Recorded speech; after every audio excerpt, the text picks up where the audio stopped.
राजनांदगांव संस्कार धानी का हाल जानेंगे रिपोर्टर देवाशीष झा के साथ। सरगुजा के सियासत का हाल जानेंगे गोल्डी गजोरिया के साथ। नमस्कार, बहुत स्वागत है आपका एशियन न्यूज में। मैं हूं आपके साथ नदीम अहमद।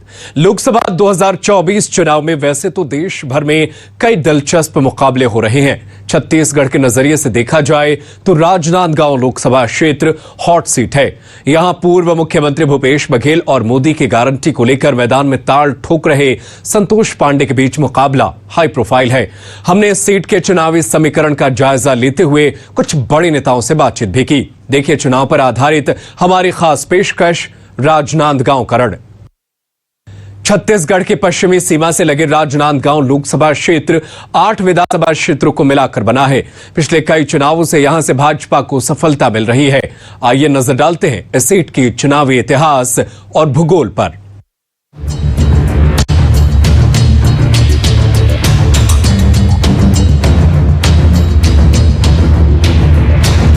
अपने गौरवशाली इतिहास और महान साहित्यकारों की धरती के लिए विख्यात राजनांदगांव 1952 में लोकसभा क्षेत्र के रूप में अस्तित्व में आया। शुरुआत से इस सीट पर राज परिवार का दबदबा रहा।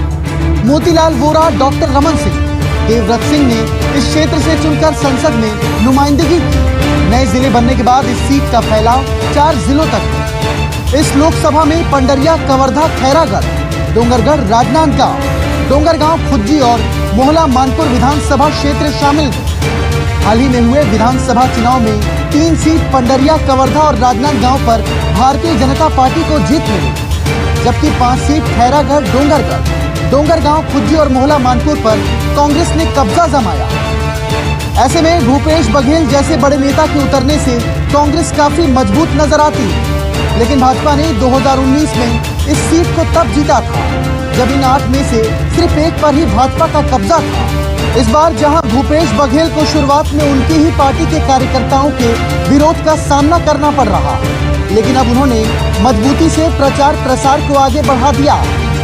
वे मुख्य रूप से उनके मुख्यमंत्री रहते हुए किए गए कामों के दम पर वोट मांग रहे हैं। इधर संतोष पांडे अपनी तेज तर्रार छवि के लिए जाने जाते हैं।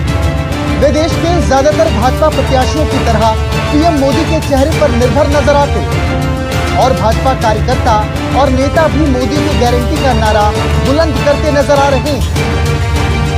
ऐसे में देखना दिलचस्प होगा कि इस बार राजनांदगांव लोकसभा की सीट जनता किसके दावे पर मुहर लगाती है। राजनांदगांव जिला पहले दुर्ग जिले का हिस्सा हुआ करता था।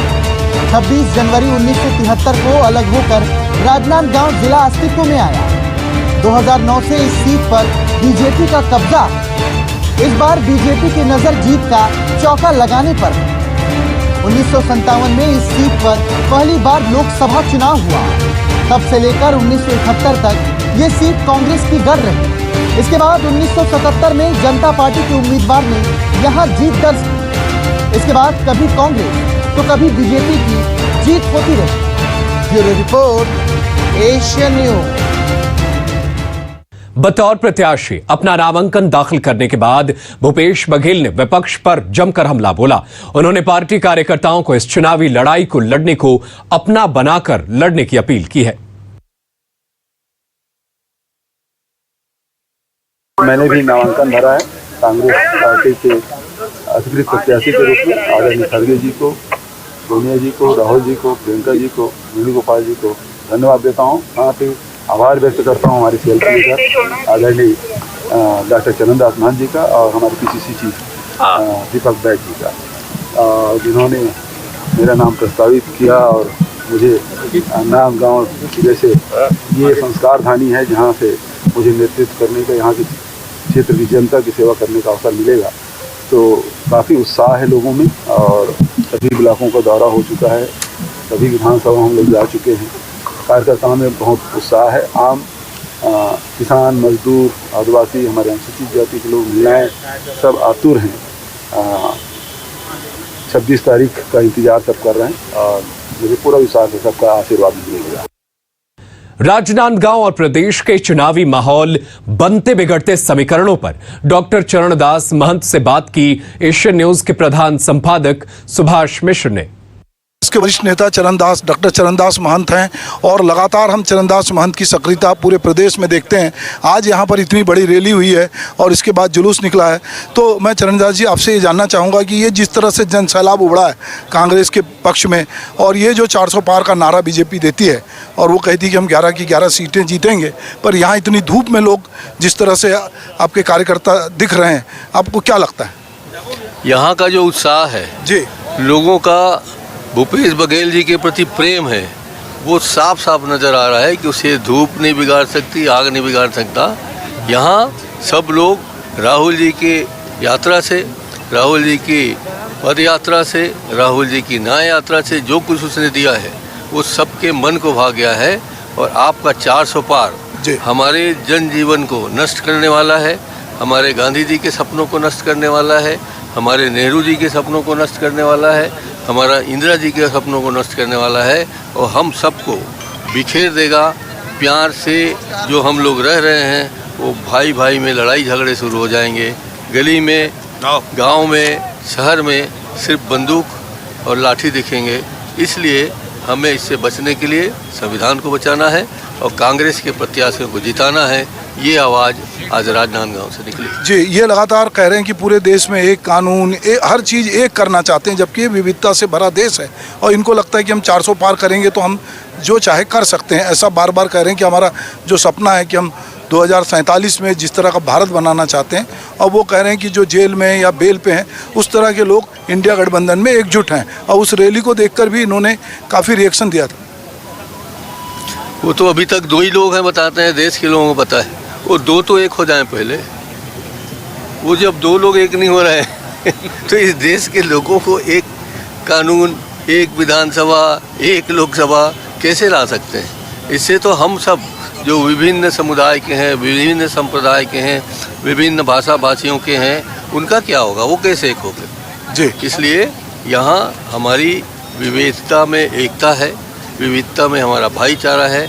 उस भाईचारा में जो हम लोग बंधे हैं एक सूत्र में, हम एक सूत्र में बंधे रहेंगे, मगर इनके 400 के पार के नारे पर हम नहीं आए। जी, राजनांदगांव और जांजगीर कोरबा में ऐसा 2 सामने है कि जहां से कांग्रेस ज़्यादा सीटें विधानसभा में जीती और ज्योत्सना जी वहां से सांसद भी हैं। तो अभी सरोज पांडे को यहां से भेजा गया है और कह रहे हैं कि भाई ज्योत्सना जी उस तरह से सक्रिय नहीं थी, जबकि हम लोग बार बार उनको देखते रहे हैं। तो चूँकि आप भी वहाँ साथ साथ कैनवासिंग कर रहे हैं, लगे हैं, आप किस तरह से उस माहौल को देखते हैं? जांजगीर चांपा मेरा जिला है, ऐसा मैं दावा करता हूँ। और वहाँ 8 विधानसभा हमने जीता है और ये हमारे माननीय शिव डहरिया जी वहाँ के प्रत्याशी बने हैं, हम बनाए हैं।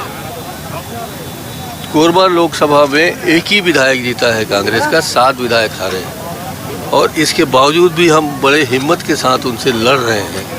और वो तो यहाँ रहने वाले, उनको तो पता नहीं है, वो देश की नेत्री हैं, देश ने उनको उपाध्यक्ष बना के रखा है, तो उनको राज्यसभा में क्यों नहीं रिपीट किया? जी, मैं पूछता हूँ, राज्यसभा में क्यों नहीं आए? रायपुर से क्यों नहीं लड़े? बिलासपुर से क्यों नहीं लड़े?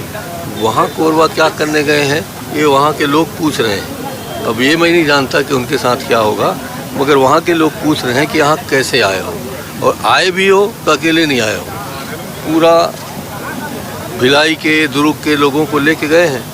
अब देखिए उनके साथ क्या होता है, अभी बताना ठीक नहीं। ठीक जी, बहुत बहुत धन्यवाद। इस दौरान पूर्व मंत्री और जांजगीर लोकसभा सीट से प्रत्याशी शिव डहरिया से प्रधान संपादक सुभाष मिश्र ने बात की। जानना चाहता हूं कि आप अपनी जीत के प्रति कितने आश्वस्त हैं और कौन से मुद्दे हैं जो आपको लगता है कि कांग्रेस बीजेपी पे भारी पड़ेगी? देखिए, जांजगीर चांपा लोकसभा क्षेत्र में पूरा कांग्रेस का माहौल है। वैसे भी छत्तीसगढ़ जो है कांग्रेस का गढ़ है और इस बार जांजगीर चांपा में हमारे 8 विधायक हैं और हमारे कार्यकर्ताओं में उत्साह है। और भारतीय जनता पार्टी के नरेंद्र मोदी की सरकार ने जो वादे किए थे, अभी जो बीजेपी की सरकार है उन्होंने जो वादे किए थे उन्होंने उन वादों को पूरा नहीं किया, इसलिए लोगों में रोष है, आक्रोश है। और इस बार लोकसभा क्षेत्र में सभी हमारे जितने 11 लोकसभा क्षेत्र हैं वहाँ सब जगह कांग्रेस के पक्ष में लोग एकजुट हो रहे हैं और सब लोग मिलकर इस बार चाहते हैं कि छत्तीसगढ़ में 11 की 11 लोकसभा सीट हम कांग्रेस को जिता के दें। ये हमारे सारे लोगों का कहना है। वो कह रहे हैं, जैसे आप लोगों आरोप लगा रहे हैं, अभी राहुल गांधी ने कहा कि ये ईवीएम की सेटिंग और मैच फिक्सिंग है, तो क्या आपको लगता है कि इस बार जो 400 पार की बात बीजेपी कर रही, कहीं मैच फिक्सिंग है क्या? देश की जनता इस बार तत्पर है और कहीं मैच फिक्सिंग इनका नहीं चलेगा, और मैच फिक्सिंग तो जनता करती है, और जनता इस बार भारतीय जनता पार्टी के पक्ष में नहीं है, कांग्रेस के पक्ष में है, इंडिया गठबंधन के पक्ष में है, और इस बार इंडिया गठबंधन की केंद्र में सरकार बनेगी। जी, बहुत बहुत धन्यवाद। छत्तीसगढ़ के उप मुख्यमंत्री विजय शर्मा ने भी राजनांदगांव में भाजपा को जीत दिलाने के लिए लगातार जनसंपर्क कर रहे हैं। प्रचार अभियान के दौरान ही उन्होंने चुनाव और प्रदेश के कई मुद्दों पर प्रधान संपादक सुभाष मिश्र से बात की। हम आज जो है विजय शर्मा जी के साथ हैं, जो छत्तीसगढ़ के उप मुख्यमंत्री हैं। दरअसल जब हम बहुत सारे चेहरे देख रहे थे राजनीति में, और जब चुनाव होने वाला था, तो एक चेहरा कहीं पोस्टर में नहीं था, वो था विजय शर्मा का, और किसी को ये पता नहीं था कि विजय शर्मा जो है इस राज्य के उप मुख्यमंत्री बनेंगे। पर जिस तरह से उन्होंने कवर्धा से जीत दर्ज की, और इस समय जो संसदीय क्षेत्र है राजनांदगांव, जो बहुत हाई प्रोफाइल है, जहाँ आज कांग्रेस की बहुत रैली निकली है और यहाँ से पूर्व मुख्यमंत्री भूपेश बघेल लड़ रहे हैं, वहाँ पर विजय शर्मा जी जो हैं वो भाजपा की तरफ से चुनाव को देख रहे हैं। तो मैं चाहूँगा जी कि आज जिस तरह की कांग्रेस की रैली निकली और उन्होंने जिस तरह जीत की बात की है, उसको आप किस तरह से देखते हैं?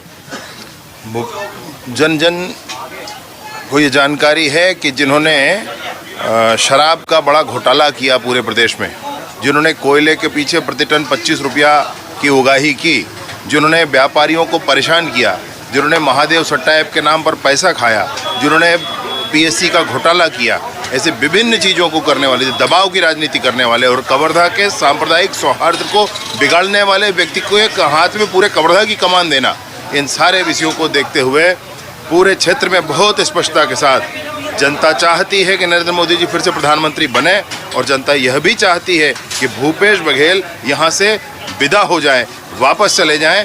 पहले से ही पाटन की जनता का अपमान करके यहाँ आए हैं, दोबारा यहाँ को इनको कोई स्थान नहीं दिया जाएगा। विजय जी, यहाँ की अगर हम संसदीय क्षेत्र की बात करते हैं, तो यहाँ पे जो 8 सीटें हैं उसमें 3 बीजेपी के पास है और 5 कांग्रेस के पास है।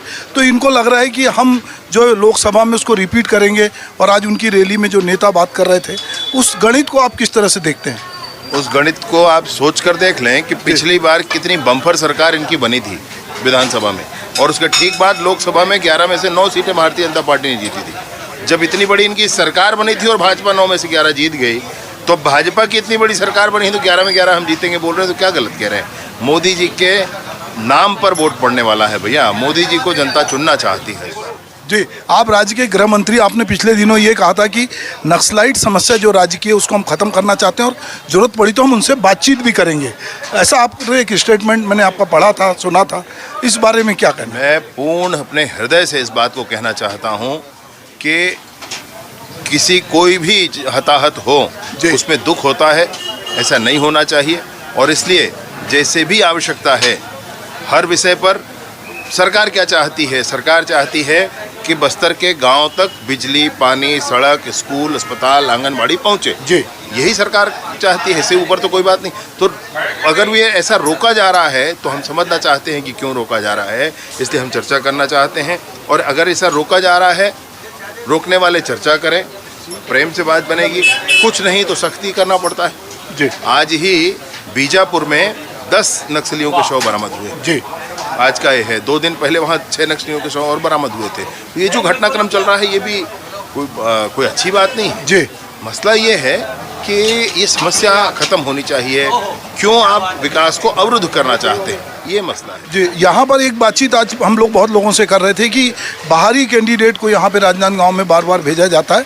जो लोग यहाँ के स्थानीय लोग बातचीत कर रहे थे, तो उनको लग रहा था कि कोई भी आदमी जो बाहरी वो होता है जिसकी सक्रियता क्षेत्र में नहीं होती कभी। जी, बड़े नेताओं के लिए हो सकता है, मैं उस बात का विरोध नहीं कर रहा हूँ। मेरा मसला ये है कहने का कि अगर आपकी सक्रियता ही नहीं है, आपने जनता की सेवा ही नहीं की है, आपने मसलों पर लड़ाई ही नहीं की है, तो फिर कैसे आप अचानक चुनाव लड़ने आ गए? आपका एक बयान जो है बहुत चर्चा में है कि आपने कहा था कि कलेक्टर, एसपी सबकी पत्नियों को पैसा मिलेगा।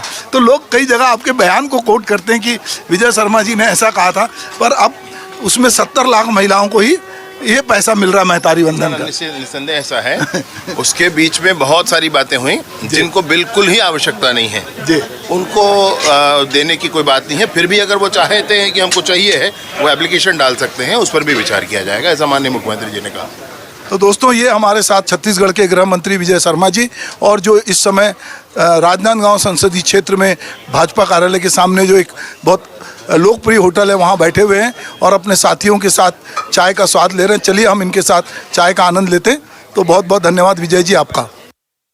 हर बार चुनाव कुछ न कुछ यादें, चर्चा और बातें छोड़ जाती है। इस बार छत्तीसगढ़ में लोकसभा चुनाव ने राजनांदगांव के एक स्थानीय कांग्रेस नेता को सुर्खियों में ला दिया। सुरेंद्र दाऊ ने पूर्व मुख्यमंत्री भूपेश बघेल के सामने उन्हें खरी खरी सुना दी। सुरेंद्र दाऊ ने उनके इस गुस्से के पीछे क्या वजह थी, ये एशियन न्यूज को बताया। सुरेंद्र दास वैष्णव जी हैं हमारे साथ। ये जिला पंचायत के उपाध्यक्ष रहे हैं, कांग्रेस में बहुत सक्रिय कार्यकर्ता रहे हैं। पिछले चुनाव में इनको जिम्मेदारी भी कुछ गांव की दी गई थी और ये काम कर रहे थे। अब चूंकि भूपेश बघेल की सरकार नहीं है, तो जब भूपेश बघेल यहाँ आए और उन्होंने कार्यकर्ताओं का सम्मेलन किया, तो उसमें सुरेंद्र जी ने जो है अपने मन की जो कार्यकर्ताओं की का नाराजगी थी, जो भड़ास थी, वो निकाला।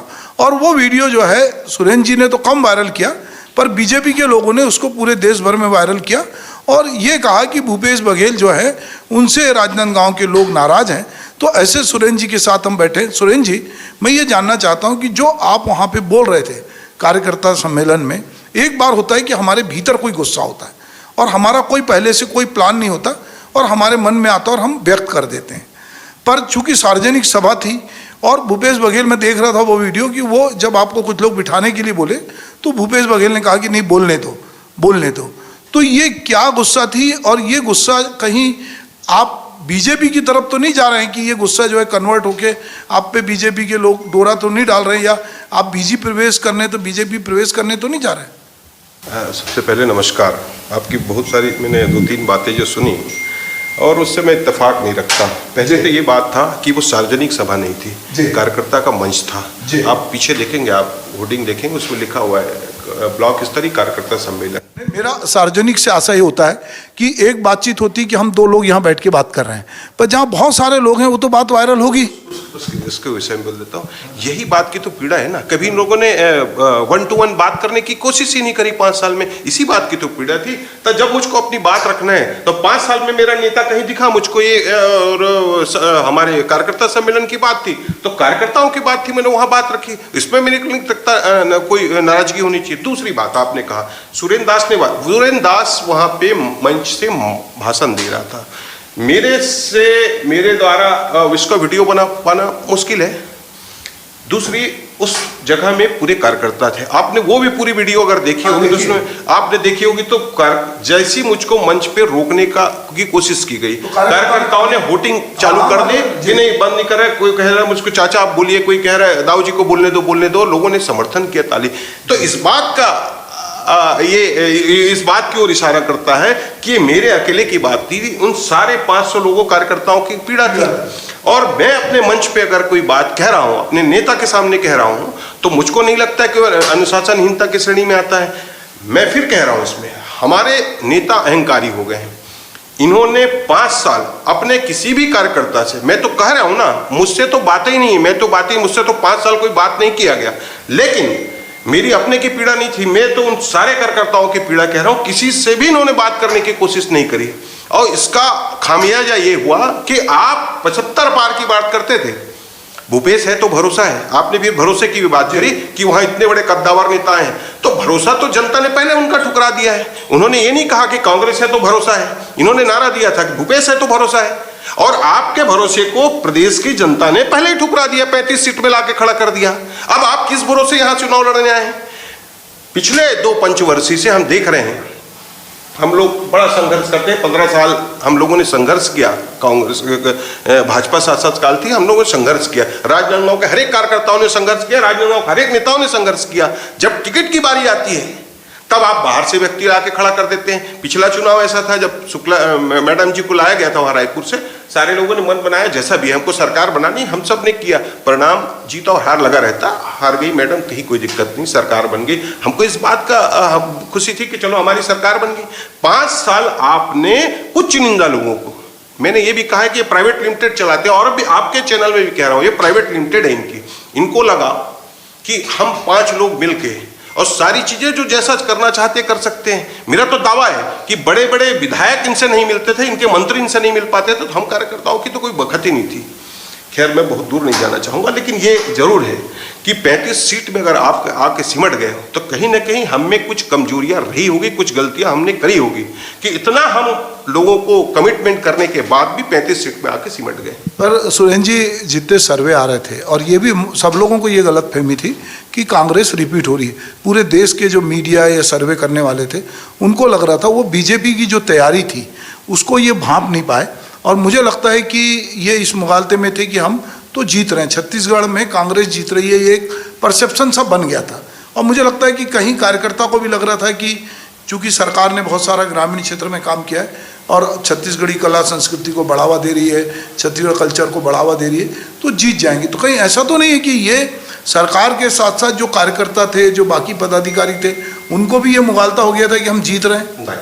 कार्यकर्ताओं को मुगालता नहीं था, कार्यकर्ताओं को कतई नहीं था। मेरी अगर बात करेंगे तो जिस दिन खैरागढ़ का पहला उपचुनाव हुआ, जिस दिन परिणाम आया था, मैंने उसी दिन, इनसे तो मेरी कभी बातचीत नहीं हुई ना इनसे कभी हम भेंट कर पाते थे, लेकिन हाँ प्रदेश के बड़े नेताओं, जिनसे मैं नाम नहीं लूंगा उनका क्योंकि वो बेचारे भी घेरे में आ जाएंगे, लेकिन उनसे मैंने चर्चा करी थी तो उन्होंने इस बात की सहमति व्यक्त करी थी, आप ठीक कह रहे हो। मैंने कहा था ये चुनाव हारे नहीं, जीते नहीं, हम हार चुके हैं, क्योंकि इतना करने के बाद में हम 19-20 हजार वोटों से जीते थे। तो इस बात यही संकेत था। मैं एक छोटा सा कार्यकर्ता हूं, जब मुझको इस बात का फ्यूचर मुझको दिख रहा है कि भविष्य में क्या होने वाला है, जब दिख रहा है तो आप, यही दिक्कत है। 5 साल इनको लगा ऐसा कि हमने ऐसा कर दिया वैसा कर दिया, और हम तो हवाई जहाज में चलते रहे, इनको जमीन दिखाई नहीं। 5 साल ये दिखाई नहीं, और इनको लगा कि इन कार्यकर्ताओं की कोई जरूरत ही नहीं हमको, हमने तो गांव के लिए ये कर दिया वो कर दिया। लेकिन मतदाता आज के समय में बहुत जागरूक है। मैं तो गांव में रहता हूं ना, 4 वोट करते हैं, एक पंच, सरपंच, जिला और जनपद के लिए। चारों के कलर अलग अलग होते हैं, जिसमें आपको जिताना है वो आपको जिताएंगे, मुझको जिताना है मुझको जिताएंगे, जिसको हराना है उसमें हराते हैं। तो हर व्यक्ति दूरबीन लेके देखता है आपके कामों को, 5 साल करता है, बोलता कुछ नहीं है। तो अब ये बताइए कि क्या अब भाजपा प्रवेश होने जा रहा है आपका? देखिए, इस प्रकार के प्रोपोगंडा भी ना यही लोग फैलाते हैं। आपने कहा एक वायरल वीडियो, आपको पता है इलेक्ट्रॉनिक चीजें, आज तो विदेश में क्या हो रहा है, 2 मिनट में हमको सारी चीज की जानकारी हो जाती। तो इतना बड़ा अगर कोई हुआ तो लोगों ने उत्साह से उसको वायरल किया। इसमें बीजेपी, हो सकता है बीजेपी के लोगों ने भी किया, और मुझको तो जितना आया कांग्रेस के लोगों ने भेजा, मेरे मोबाइल में आज भी है, कांग्रेस के लोगों ने भेजा। अब भाजपा प्रवेश, ये क्या है जो चल रहा है ना, ये अपनी जवाब तो देना इनको। मैं तो कह रहा हूं ना, मैं तो राजनांदगांव को मानव मंदिर चौक में बुलाया, मैंने जितनी बात आपकी कही, 5 साल में कितने लोगों साथ मिले, आज भी मैं इंतजार कर रहा हूं मानव मंदिर चौक में, क्या पाए हमको बात करें। मैं मतदाता हूं ना, एक पढ़ा लिखा मतदाता, वोट देने से पहले अपने नेता के बारे में जाने। मैं जानना चाहता हूं कि आपने 5 साल ऐसा ऐसा किया, अब आने वाले 5 साल का आपका क्या है, आप बताएं मुझको। अब ये कहते हैं उसको बात को कि भाजपा से मिला हुआ है, ये सब सारी चीजें। मेरी लड़ाई दूसरी है एक्चुअल में, और फिर मैं आपके चैनल के माध्यम से एक बड़ी बात कह रहा हूँ।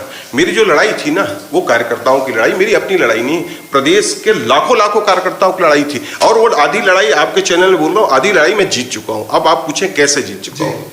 जो नेता, जिस नेता को, चाहे वो गिरीश देवांगन जी हो चाहे ये हो, जिनको हम लोग रायपुर तक जाते थे, ढूंढते थे, ढूंढने में ये लोग हमको नहीं मिलते थे या दरवाजा बंद कर देते थे, वही नेता जो राजनांदगांव आते थे, कभी आ गए तो कांच का शीशा नहीं खुलता था। जब हार लेके हम लोग जाते थे ना, हार पहनाने इनको जाते थे, कभी ऐसा लग गया मौका तो बोलते थे कि इचिंग खुजली होती है हमको। मेरी आधी लड़ाई इसलिए जीत गया मैं कि वही नेता आज गली गली रोड घूम रहे हैं, और उन्हीं कार्यकर्ताओं के कंधे में हाथ रख के घूम रहे हैं, उनके घर बैठ के खाना खा रहे हैं, उनके साथ चाय नाश्ता कर रहे हैं, उनके साथ सेल्फी ले रहे हैं। मेरी आधी लड़ाई हो चुकी है। मुझे लगता है कि सुरेंद्र जी, ये तो चुनाव का कैरेक्टर है नेता का। नेता 5 साल गायब रहता है और जैसे ही चुनाव आता है तो वो गरीब की झोपड़ी में भी दिखता है, वो गले में हाथ डालता है, माला पहनता है, दर दर जाता है, उसके बाद वो गायब हो जाता है। ये तो पूरे देश के राजनीतिक कैरेक्टर हो गया है। तो मैं दूसरे के बारे में टिप्पणी नहीं करूंगा, लेकिन मैं ऐसा चाहता हूं राजनीति में बिल्कुल नहीं होना चाहिए। जिस कार्यकर्ता को लेकर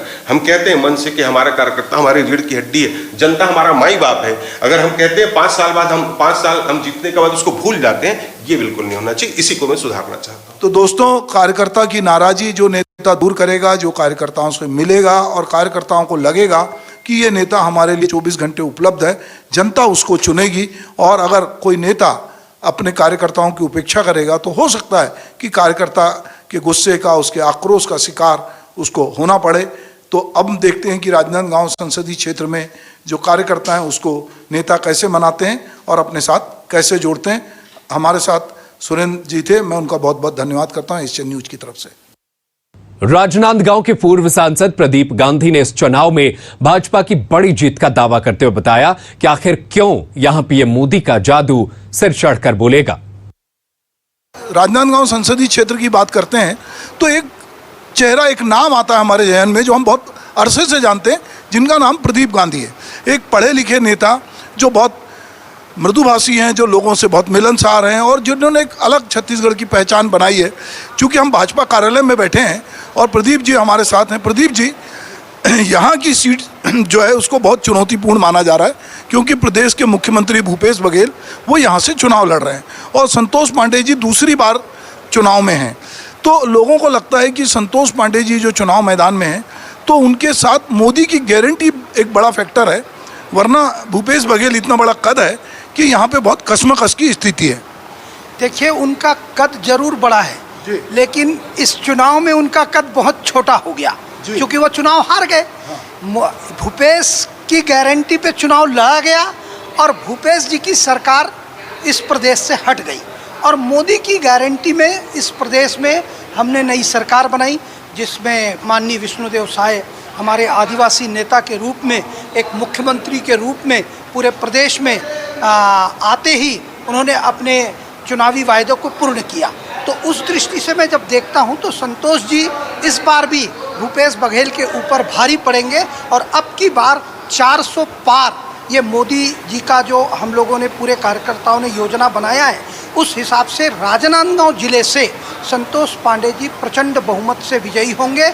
चूँकि भूपेश बघेल जी को पूर्व में, इसके पहले वो रायपुर से लड़े, उसके बाद दुर्ग सीट छोड़ करके वो राजनांदगांव आए, यानी आप देखिए अपने मूल गृह स्थान पर, और वो पाटन में कहते हैं कि राजनांदगांव में जाकर के 300 साढ़े 300 लोग नामांकन भरो, यानी किस तरह की हास्यास्पद बात होती है। तो मुझे ऐसा लगता है कि भूपेश बघेल जी ने अपना पराजय स्वीकार कर लिया है। यहाँ से प्रचंड बहुमत से भारतीय जनता पार्टी जीतेगी और संतोष पांडे जी दोबारा संसद के रूप में यहाँ से निर्वाचित होंगे। जी प्रदीप जी, आप तो संसदीय क्षेत्र के ज्ञाता हैं।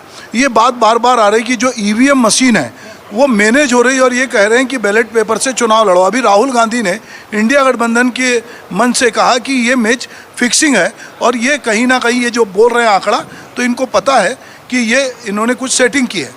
देखो, ऐसा है, मैच फिक्सिंग की बात जब आदमी पराजित होता है ना, तब वो अपने पराजय को छिपाने के लिए कुछ ना कुछ आरोप। अच्छा, हिमाचल प्रदेश में कांग्रेस की सरकार बनी कि नहीं बनी, कर्नाटक में कांग्रेस की सरकार बनी तो ईवीएम तो वही था, निर्वाचन आयोग तो वही ईवीएम से काम करा रहा है। तो ये जो मैच फिक्सिंग है, अपने पराजय को देख करके उस पर पर्दा डालने के लिए ये छद्म रूप से इस तरह की बात कह दो कि कल चल करके हम हाईकमान को कहें कि साहब वो तो ईवीएम की सेटिंग थी। अपनी मतलब अपनी असफलता को छिपाने के लिए एक पर्दा अभी से डाल के रखो कि कल हम ये बता सके कि साहब हम ईवीएम के कारण हारे हैं। ये अपने आप को कमज़ोर करने की साजिश है। मैं तो दोस्तों, मोदी की गारंटी पे लोगों को भरोसा है और जैसा कि प्रदीप जी कह रहे हैं कि मोदी की गारंटी काम करेगी और राजनांदगांव लोकसभा से संतोष पांडे प्रचंड बहुमतों से जीतेंगे।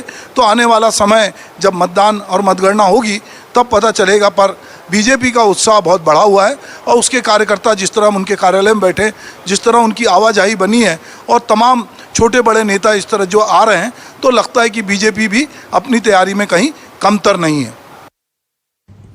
राजनांदगांव की अपनी खास सांस्कृतिक पहचान है, लेकिन चुनाव के इस दौर में यह राजनीतिक रूप से काफी गर्म है।